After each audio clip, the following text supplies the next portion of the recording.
Muy buenas tardes, mis queridos compatriotas, mis queridos amigos. Hacía 2 o 3 días no podía entrar por causas ajenas a mi voluntad y no había podido hablarles.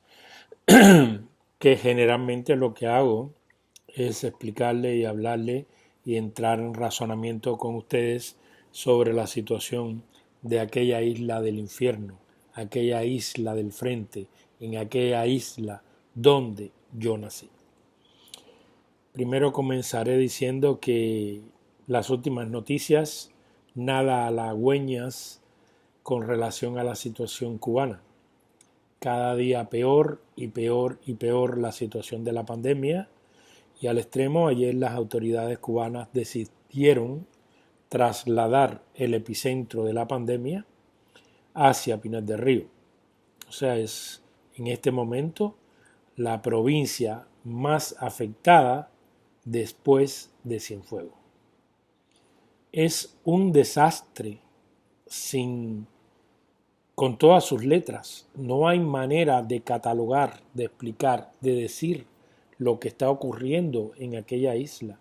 Es como si fuera una isla salvaje que ha sido atacada por una enfermedad que no se conocía y que realmente es un desastre aquello. ¿Por qué es un desastre? Por lo que siempre les comento. Los únicos y máximos responsables de ese desastre es la dirección de la crápula castrista. Ellos son los responsables de todos los enfermos que hay, de todas las muertes que están ocurriendo y de las que están por ocurrir, de todos los enfermos graves que están en este momento. Ellos son los únicos responsables, porque se han dedicado a cualquier cosa menos a cuidar a su pueblo. Cuba no tiene fronteras territoriales con nadie. Cuba es una isla que si inmediatamente el castrismo hubiera tomado buenas decisiones, la hubiera cerrado herméticamente a la entrada de cualquier agente externo, y cuando hablo de agentes me refiero a personas externas, y se hubiera resuelto el problema. Le hubiesen comprado la vacuna Pfizer a los Estados Unidos cuando se la ofrecieron, hubiera vacunado a su población, que no es una población tan grande ni cabeza por el estilo, y realmente hubiera podido lograr la inmunización del rebaño. Pero nada de esto ocurrió. ¿Y por qué no ocurrió? Por la irresponsabilidad tan grande que tiene ese castrismo con su pueblo cubano. No es un secreto para nadie que al castrismo nunca le ha interesado el pueblo. El castrismo, sencilla y llanamente, lo único que siempre se ha preparado y está dispuesto a mantenerse en el poder a costa de lo que sea necesario. No importa cuántos cubanos se tienen que sacrificar, cuántos cubanos tienen que morir por tal de que la familia imperial Castro y el clan que lo secunda sigan en el poder chupando de la teta de la vaca y explotando a ese pueblo como llevan 62 años explotándolo.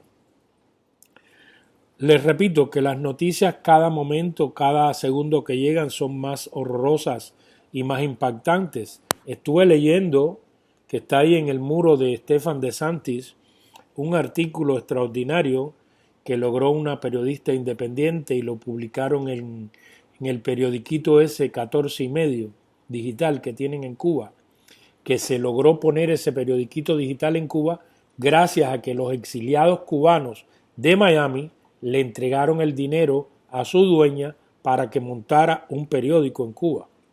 Eso no es un secreto para nadie, porque siempre hay que recordarle a la gente la mente para que no refrescarle, para que no se olviden de que el dinero con que montaron ese periódico salió de Miami, aunque hay cosas que se ponen en ese periódico en contra del exilio de Miami, como una de las barbaridades que es pedir el levantamiento del embargo.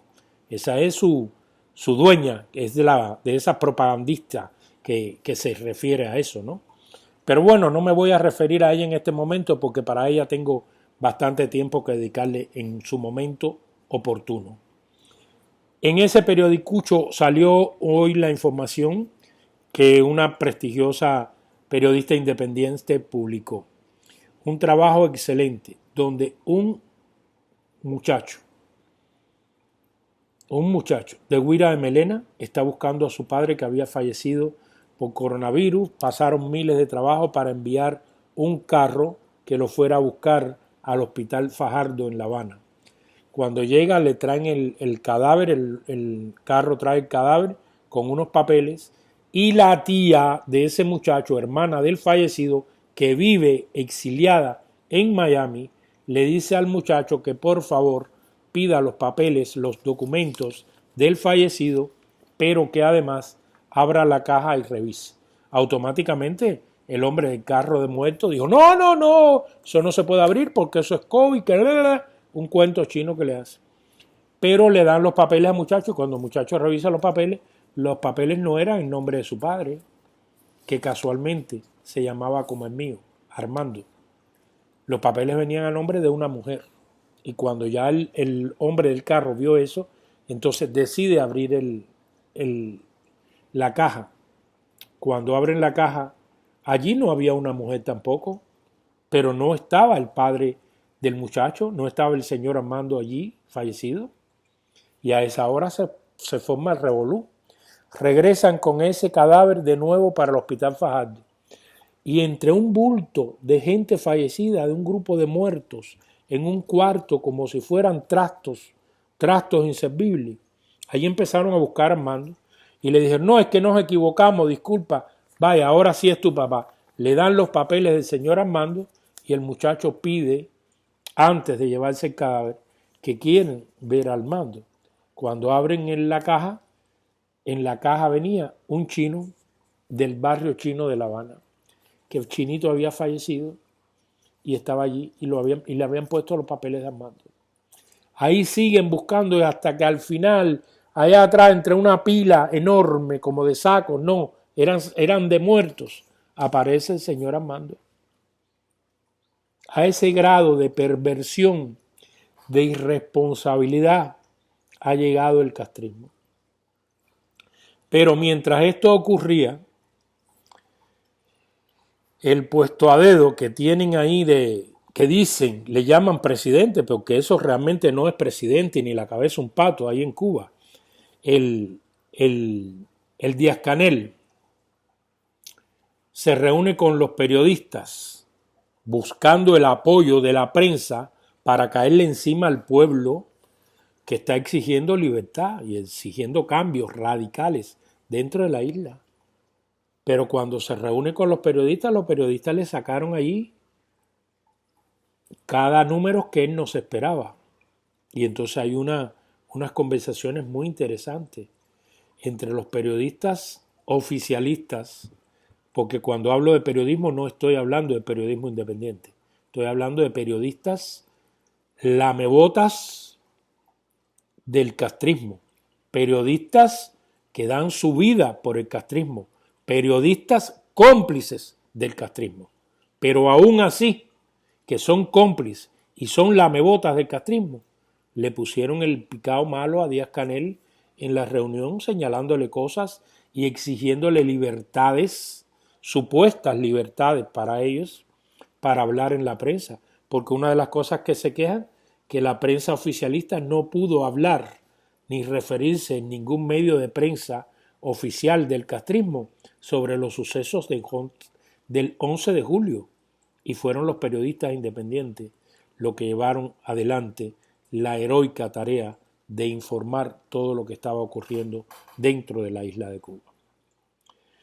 Pero además de reunirse con los periodistas, Díaz-Canel se fue para La Guinera, ese barrio marginal que ha tenido por años y años el castrismo en La Habana, un barrio donde hay de todo, hay drogadicción, hay prostitución, hay mala vida, hay un ambiente donde más analfabeto hay en toda la provincia de La Habana, jovencitos que no terminaron escuela, donde más presidiarios hay internados en las cárceles cubanas. En ese barrio, Díaz-Canel fue a tener a casa de una santera, una supuesta santera, porque no es santera, porque un santero de la religión yorubá, que se respete, no se presta para semejante circo y para semejante show que formó con Díaz-Canel en su casa.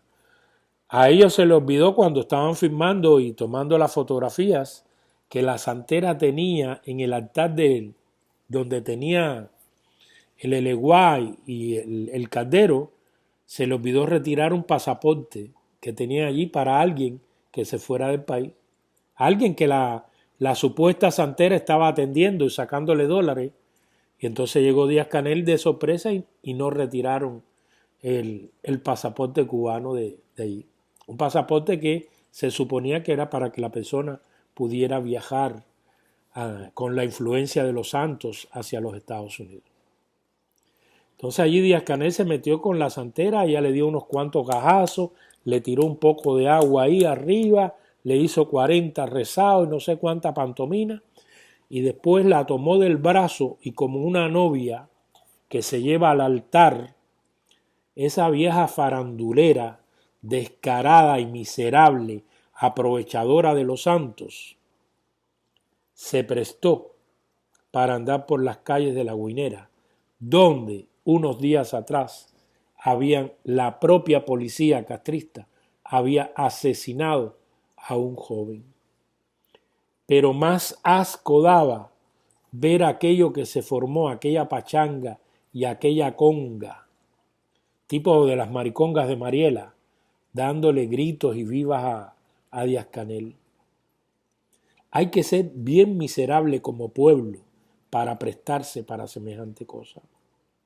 Bien miserable hay que ser. Para acabar de completar, otra de las noticias que está dándole la vuelta al mundo en este momento es que Cuba negoció con Vietnam venderle unas vacunas. Es como un intercambio que han hecho, pero no le está vendiendo las vacunas. Se está haciendo un trueque. Tú me das y yo te doy. Entonces Cuba le ofrece a Vietnam las vacunas, que es el agua de fondillo esa que están usando, que está matando a los cubanos y que empezó a matar a los iraníes hasta que Irán suspendió eso y dijo no, ni uno más de los iraníes se va a vacunar con esa vacuna. No. Entonces, los cubanos muriéndose a chorro, después que se ponen la primera, la segunda o la tercera dosis, porque creo que se tienen que poner 5 dosis del agua culo esa que ellos preparan, que no está aprobada por nadie. Eso se la negociaron, convencieron a los vietnamitas y se la van a cambiar la vacuna por arroz.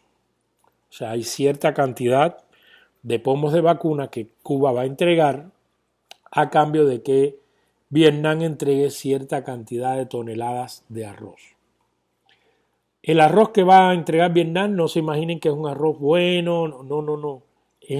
Le llaman el arroz de picotilla, ese de segunda mano, que viene partido, desbaratado, hecho leña. Ese que los que saben de producir arroz saben lo que les estoy hablando, el que se usa para engordar animales y cebar puercos y eso. Bien, ese es el arroz que le va a dar Vietnam. ¿Y las vacunas para quiénes son?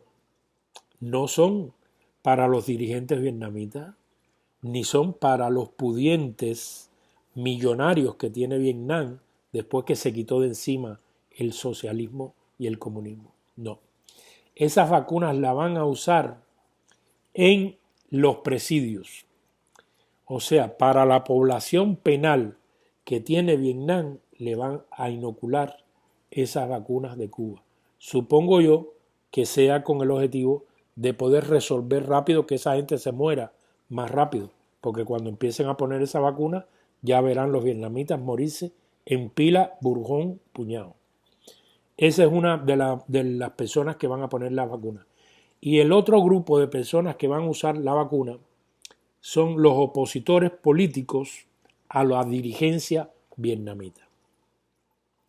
Todo el que sea un opositor político a la dirigencia vietnamita le van a empujar así, jácata, una inyección de las famosas vacunas cubanas, que no son, repito, para que nadie se llame a engaño, esos no son vacunas.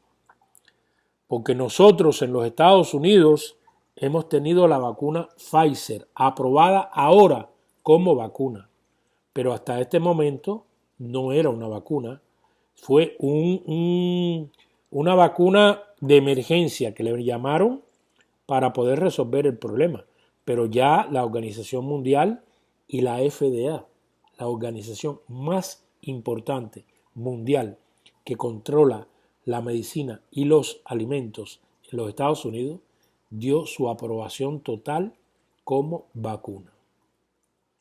Esa es la vacuna con que están inoculados todos los de la dirigencia castrista. Toda la familia Castro, desde el más viejo, Raúl Castro, y por ahí para abajo, hasta los tataranietos, tienen puesta la vacuna Pfizer.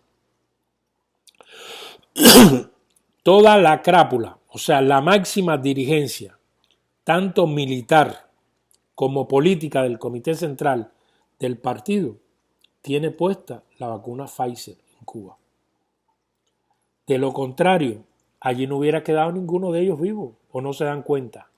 Ustedes están poniendo el tonto, pensando que esa gente están usando la vacuna que ellos crearon. Primero que no es vacuna, repito hasta el cansancio, Cuba no tiene vacuna. Esa agua salina que le inoculan con un poco de proteína dentro, es a lo que Cuba le llama candidato vacunal, le están metiendo eso a la gente. Y los está matando, los está matando. Veía unas imágenes del cementerio de Guanajay, un poblado que ahora pertenece a la provincia de Artemisa. Inicialmente Guanajay era de la provincia de Pinar del Río. Después, con los cambios del castrismo, la pasaron a la provincia de La Habana. Perdón. Y después, para acabar de completar, ahora se la empujaron a la provincia de Artemisa. Dijeron que Artemisa era una provincia y se la pusieron a ellos. Pues bien, ahora en Guanajay, el cementerio de Guanajay ya no tiene capacidad donde meter los muertos. Y empezaron a abrir fosas comunes y fosas comunes y fosas comunes. Aquello es un desastre. Allí parece que entró un equipo pesado, una excavadora, y empezó a excavar y excavar. Y ahí están las imágenes en el muro de Stefan de Santi, que me está permitiendo publicar cosas ahí. Ahí tienen en qué van a convertir el cementerio de Guanajay. Porque Guanajay es otro desastre. Fue en su tiempo un pueblo próspero que tuvo hasta un hospital. Uno de mis hijos nació en ese hospital y fue muy buena la atención. Pero ahí está, ya quitaron ese hospital y aquí es un desastre. Y allí se están muriendo la gente en Guanajay en pila, burujón, puñado. Siguen los cubanos muriéndose, nadie en Cuba dice nada. Todos están muy a favor, muy tranquilos, porque ya están entrando el grupo de malos cubanos, esa que yo les llamo indignos, están llegando cargados de pacotilla. En la mayoría de los casos, ninguno de ellos lo está haciendo porque quiere a su familia ni a la madre que los parió. No se dejen engañar. Ese grupo de malos cubanos que ustedes han visto la fotografía, que están llevando hasta bicicletas en este momento, con la situación que tiene Cuba, están llevando hasta bicicletas. Lo están haciendo únicamente para llenarse de dinero a costilla del dolor de los cubanos, porque esos malos cubanos están cobrando a $35 la libra, porque a ellos no les interesa contaminarse en Cuba ni regresar para acá contaminados y seguir expandiendo la pandemia dentro de nuestra comunidad. Eso no le importa a ellos. Lo que le importa a ellos es no trabajar y empezar a ganar dinero a costilla del pueblo cubano, como han hecho año tras año los vividores que tenemos en este exilio. Porque este exilio está compuesto de gente excelente, de un exilio histórico inmejorable, un exilio histórico que es una honra para nosotros los cubanos. Está compuesto de otros exiliados de mucha vergüenza, pero también está compuesto de mucha metralla que nos metieron de allá, de esos que llegaron y vinieron, de esos que vinieron con un pasaporte español y se quedaron para hacer negocios con Cuba y todo eso. Dentro de esa gente está el famoso Carlos Lazo, un ser vomitivo, despreciable. Yo de ver su imagen siento tanta repugnancia que me dan deseos de vomitar, porque su sola presencia me es tan desagradable y tan bochornosa que yo hay veces cuando lo veo y me preguntan, yo digo, no, yo no soy cubano, porque yo no puedo nacer en el mismo país donde este sátrapa degenerado haya nacido, ¿no? Pues el Carlos Lazo es el famoso de los puentes de amor, que quiere puentes de amor para unirnos y puentes de amor y llevar ayuda. No está llevando ninguna ayuda al pueblo cubano y todo el mundo de ustedes lo sabe. Empezó a recaudar entre los incautos y los tontos útiles que siempre se han prestado en este exilio para ese tipo de circo, empezó a recoger dinero, empezó a recoger pacotilla, medicina, comida, etcétera, etcétera. Y ese Carlos Lazo ha enviado toda esa pacotilla hacia las autoridades castristas para que alimenten, cuiden y curen a todos los represores que están dándole palo a los jóvenes cubanos. Eso no es un secreto. Todo el mundo sabía las malas intenciones de Carlos Lazo. Pero ahora, para acabar de completar, Carlos Lazo nos ha mostrado, así sencillamente, su verdadero rostro. ¿Y cómo lo mostró? Lo mostró en las fotografías con una guayabera, que es una indignidad que ese señor use una guayabera cubana. Pero bueno, como los castristas han cogido la guayabera como su uniforme militar para tiempo de paz, le metieron una guayabera blanca a Carlos Lazo, donada por el castrismo, Díaz-Canel se la mandó a dar, y se reunió en el Palacio de la Revolución como si Carlos Lazo fuera un personaje influyente dentro de la comunidad de cubanos exiliados en los Estados Unidos. Y llamo la atención sobre esto. Todas las organizaciones anticastristas en este país deben tener en cuenta que Carlos Lazo está llegando a Cuba haciéndose pasar como representante del exilio cubano en Miami y en los Estados Unidos, cuando todos sabemos que eso no es cierto. Al contrario, eso es extremadamente peligroso. Hoy les dejo de tarea para que vean las fotografías que circulan en todas las redes sociales de la reunión de hermanos y cariñosos que se han dado Carlos Lazo y el abrazo efusivo entre Carlos Lazo y el genocida de Díaz-Canel. Para que todo el mundo sepa que cuando Carlos Lazo regrese de aquella isla del infierno y empiece a estar hablando por la televisión y por las redes sociales y hablándole de puentes de amor, sepan ustedes que si ustedes colaboran con Carlos Lazo, ustedes son más cómplices y más asesinos que los propios castristas. Hoy les dejo todo esto que quería explicarles de tarea para que vean cómo están las cosas por este mundo, para que vean la puercada de gente que tenemos en aquel pueblo y de que recuerden que mientras existan ese tipo de miserables dentro de aquella isla, allí van a tener castrismo hasta que se seque el malecón. Un abrazo muy grande, compatriotas, los quiero mucho y nos vemos en la próxima.